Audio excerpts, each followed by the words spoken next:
A little boy climbed an apple tree. He stole an apple, then two, then three. And when he started to climb back down, he slipped and he landed on the ground.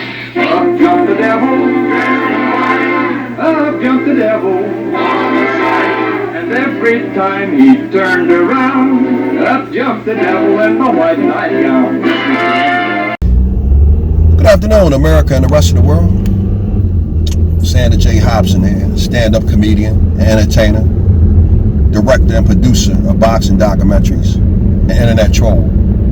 To those who need internet trolling, this is another episode of The Devil's Advocate, brought to you by the Brilliant Artist Movement. Folks, I'm trying to grow the platform, so please subscribe, like, share, says my sister Vicky Dillard, and please leave a comment in the comment section, because I enjoy reading your comments as well as exchanging opinions and points of views with you all when you comment. Hopefully you say something nice, but by all means, I encourage you, say something nasty. But just know, if you get cute in my comment section, I'm going to take your damn head off. I'm the troll's troll, and trolling me will not be tolerated. Folks, over the past few years, I've noticed that there has been a lot of talk about satanic rituals and blood sacrifices and people selling their soul to the devil in order to make it in the Hollywood and entertainment industry.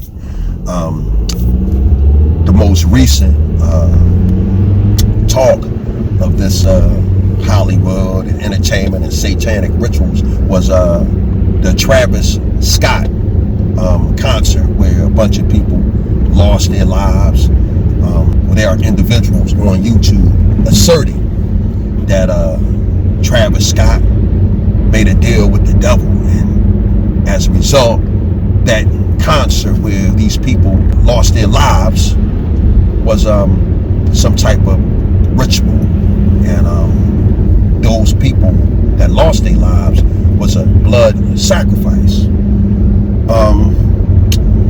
Yeah, okay. Well, first of all, right, the Brilliant Artist Movement extends its sincere and heartfelt condolences to those individuals who lost their lives at the Travis Scott concert. Well, anyway, now that we have that out the way, I have a message from the big dude downstairs. No, not the big dude upstairs, the big dude downstairs. I have a message from him to all of you people out here spreading these satanic blood sacrifice rumors. The big dude downstairs told me to tell you all to knock it off. Keep his name out of your mouth with all of this foolishness. Nowadays, it is quite common to hear that some talented young man or woman has sacrificed themselves to the Prince of Darkness, where in all actuality, they are using their God-given talents to propel themselves and their family and those around them to another level financially and socially. Has absolutely nothing to do with satanic rituals and blood sacrifices. How about his hard work? How about his discipline and stick-to-itiveness?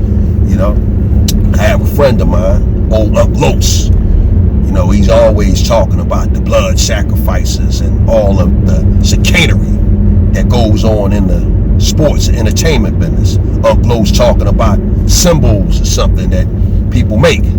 And I don't doubt that there are people in existence who have made blood sacrifices and have sold their souls to the Prince of Darkness. I have no doubt that that exists, but I just don't think it exists in this case with Travis Scott, and I don't think it exists in the case of as many entertainers and athletes as people are making it out to be.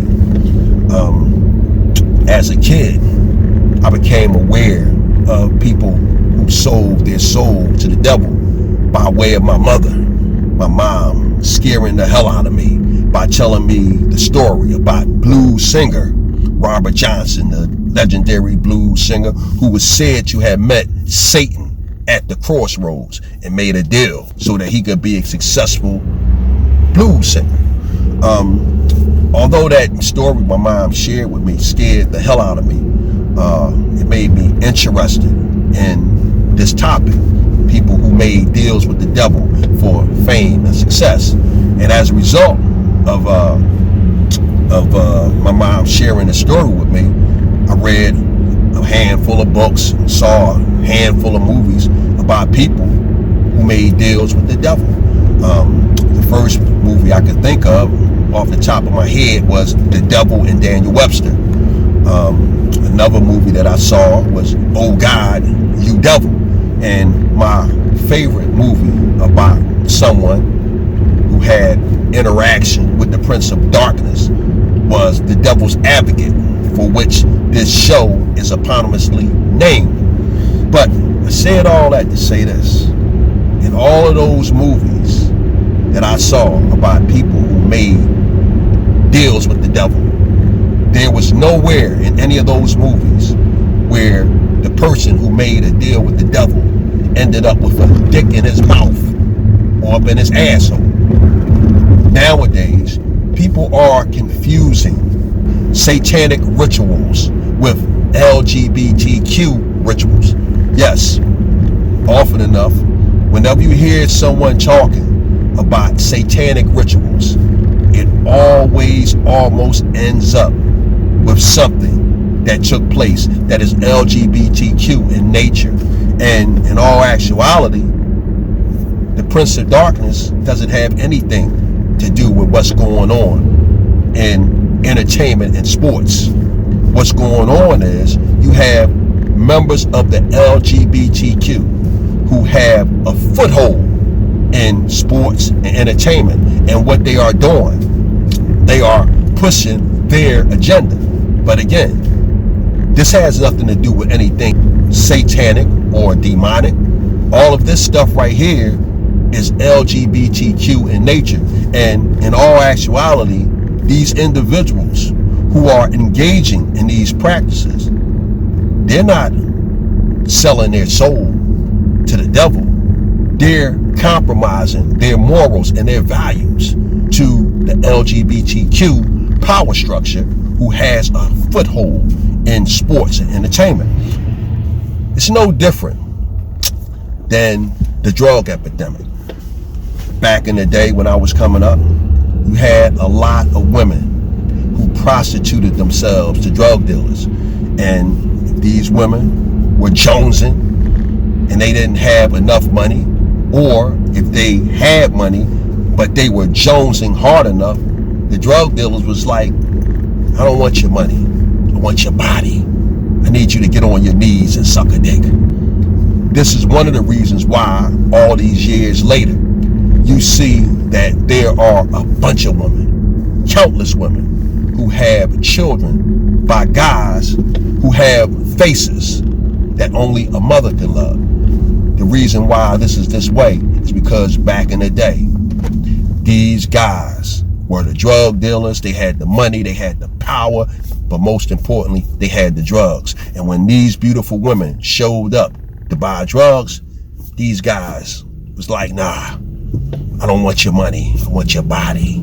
And this is why you see so many women who have children with guys with faces that look like pit bull terriers. Well, this is no difference than what's going on in Hollywood entertainment. Again, you have a bunch of members of the LGBTQ who have a foothold in the entertainment and sports industry.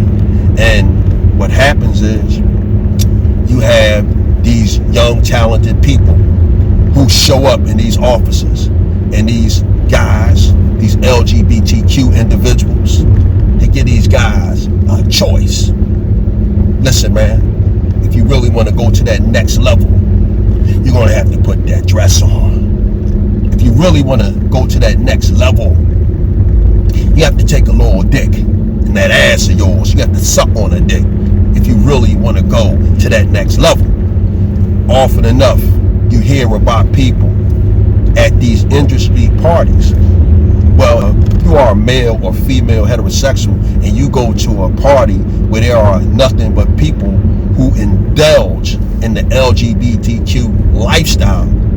They aren't the ones that's out of place. You are. And if at that time you decide that you want to swing at the LGBTQ party and they are doing all kind of things that are LGBTQ-ish in nature, they assume that you want to be a part of that life. So, with that said, right, I'm going to get ready to sum this up.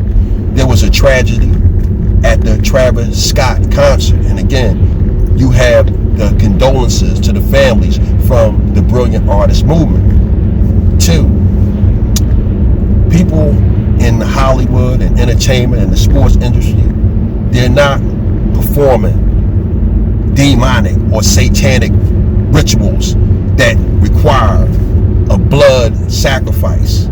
They are performing rituals that are LGBTQ-ish in nature, and the sacrifice that they require is for you to compromise your values and your morals. And finally,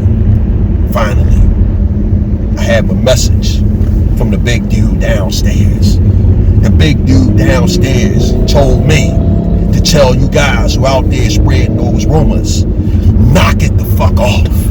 Keep his name out of your mouth, because he don't have nothing to do with this LGBTQ agenda that these people are down here spreading. And finally, for those of you who want to know how I'm on such good terms with the big dude downstairs, that he has anointed me to deliver his message for him, I'll tell you, we get our hair cut at the same barbershop. And the big dude downstairs said to me, listen, Xander, I know you're trying to build your YouTube channel up. So for that reason, I want you to tell all them lames out there to keep my name out of their goddamn mouth. Folks, I'm done with it.